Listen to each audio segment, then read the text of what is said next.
Профессор Академии музыки имени Гнесиных Александр Майкопар проводит мастер-классы в Якутске. Заслуженный артист России, доцент кафедры органа и клавесина приехал в столицу республики в рамках нацпроекта «Культура». Он ведет курс повышения квалификации для преподавателей школ искусств и музыкального колледжа.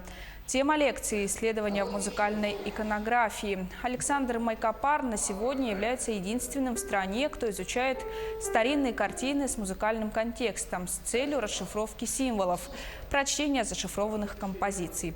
Таким образом, раскрывая историю шедевров музыки и художества. В целом, по нацпроекту планируется визит еще больше 150 деятелей искусств.